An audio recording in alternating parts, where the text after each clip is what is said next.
How you doing, guys? You alright? You had a good Easter weekend? I was a victim of fraud. Yeah, man. NatWest rang me up and they said, Kyle, we've got some suspicious behaviour in your account. Do you recognise these transactions? And there was a £20 on a Sky bet and £20 on a place called Wash Station. I said, what's Wash Station? It's a laundrette. That means someone's cleaning their pants for my money, man. That's bang out of order, isn't it? Like, I don't work 5 days a week so another man can have a fresh pair of Calvin Kleins. And they don't say a lot about me that my bank consider a visit to the laundrette suspicious either. And they're right. Do you guys know the show Can't Pay Will Take It Away? Yeah, with the bailiffs. It's like a Channel 5 classic, right? Like in between Britain on Benefits and Police Interceptors. Like Channel 5 might as well be called Poor People. What do they get up to? There's like BBC One, BBC Two, ITV, Channel 4, Poor People, Sky One, Dave. Can't Pay Will Take It Away is now on Netflix, right? And I was going to watch it the other day, and I put in my details into Netflix, and a little message came up that said, we can't process your payment plan. So I didn't get to watch Can't Pay Will Take It Away, but I appreciated the irony, do you know what I mean? I was unemployed for a long time last year. I was unemployed most of last year. And when you're unemployed, you apply for every job going. I applied for a job at Tesco's, and there was a question on the application that said, why do you want to work for Tesco's? And that is the hardest question that I've ever, I mean, chicks dig the uniform, make my mum proud. I just want a new challenge. From what? Selling fucking lollipops in nightclub toilets, you know what I mean? What's the challenge? And it's a smug question, isn't it? Why do you want to work for Tesco's? Nobody does. If they're honest, that question would be, want to work for Tesco's? What went wrong? Then I could be honest and say, well, if you take into consideration my complete lack of qualifications, excessive cannabis consumption, and zero work ethic, I think you'll find me a fucking asset to your workforce. Obviously, a big part of being unemployed is watching a lot of daytime TV, and the Jeremy Kyle show, still going strong. And I was watching it the other day, and I realised something. I realised that if Eminem was born in this country, he wouldn't be in the charts. He'd be on the Jeremy Kyle show. Ladies and gentlemen, please welcome to the stage Marshall Mathers, who's been saying some very nasty things about his mother. You know why else Eminem would fit on the Jeremy Kyle show? He's white. You ever seen the black guy? No, you haven't.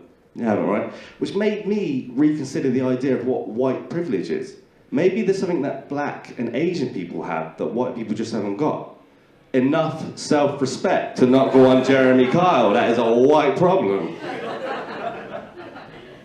I'm a big hip-hop fan. We got any hip-hop fans in? Yeah. We got one, and he's my mate.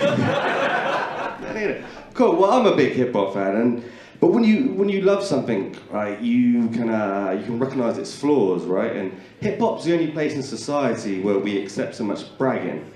If you met a guy in a pub and he introduced himself and he went, hi, I'm Darren, I've got a big knob.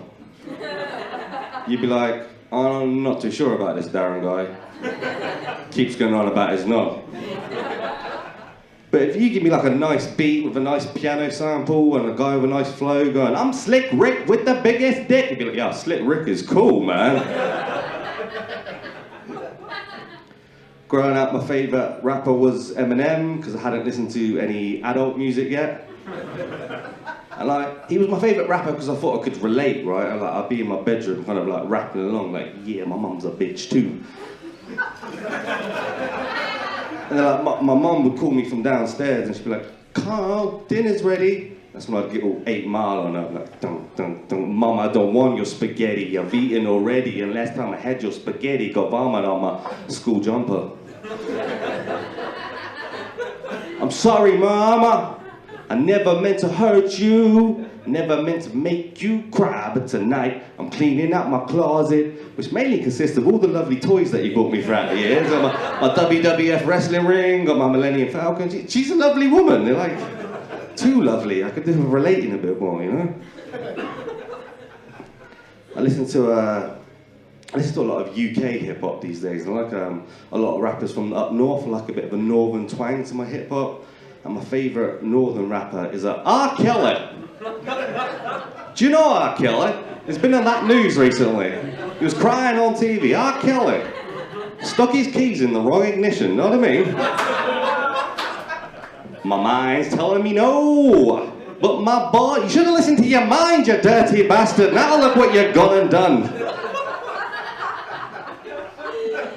Who saw the interview, right? Anyone see the interview on TV? No. Well, for a man who believes himself, a man who believes he can fly, he wasn't very fucking believable. It's almost like he employed like Shaggy, fellow R&B singer Shaggy, to be his defense lawyer. But you got me on the camera. Got a miles on my shoulder. And the scream's getting louder.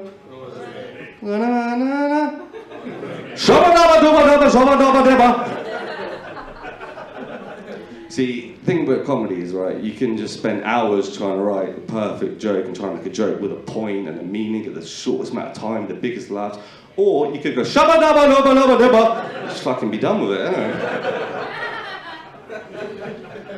I'm 28, which means a lot of my friends are starting to have kids, and I'm terrified of having kids, man, because when you have kids, your life has to change. And like, if I had kids now, I'd have to change like my name, my number, my credit card details. Fuck that shit. Because I worry a lot about the future, right? Do you realise that by the year 2030, life expectancy will have exceeded 90 and the world population will be over 11.5 billion? It's not sustainable. In the future, there's not going to be like warnings on cigarette packets anymore. There's going to be warnings on like salads. Okay. Warning, this food increases life expectancy. Please eat a pot noodle.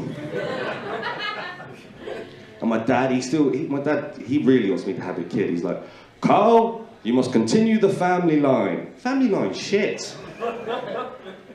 Granddad's a racist. Dad's a homophobe. I can't get a job at Tesco's. And maybe it's fine the family line just stops here. You know what I mean? We're breeding endlessly. Not going to miss out on the cure for cancer. And, my granddad is a racist, there's no doubt about that.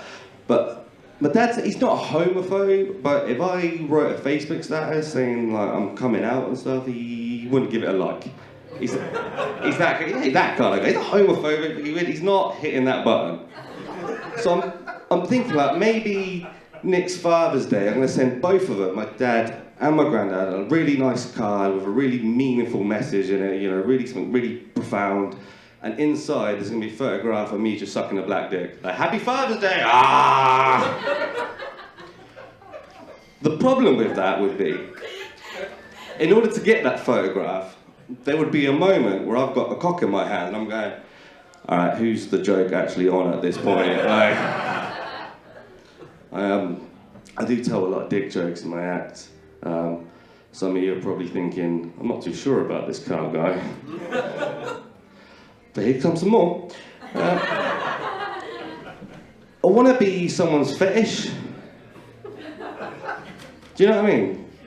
Because like when you go on like a Pornhub.com or RedTube or XNX.com or XHamster or SpankBang or SpankWire or Handjob, any of the classics.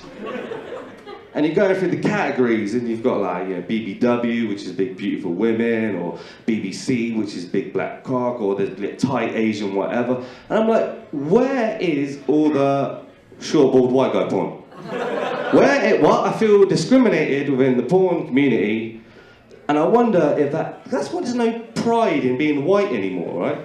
Because we're underrepresented within the porn community and overrepresented on the Jeremy Kyle show.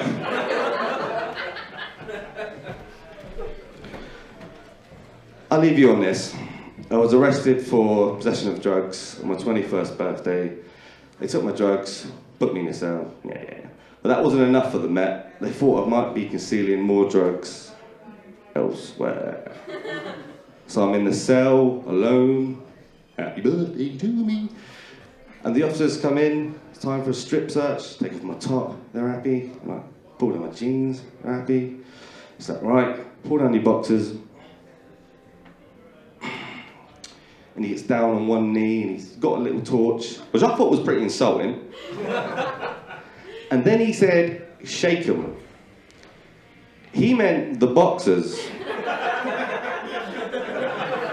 I shook my dick in a police officer's face, and that was the highlight of my 21st birthday. Enjoy your bank holiday, guys. Thank you very much.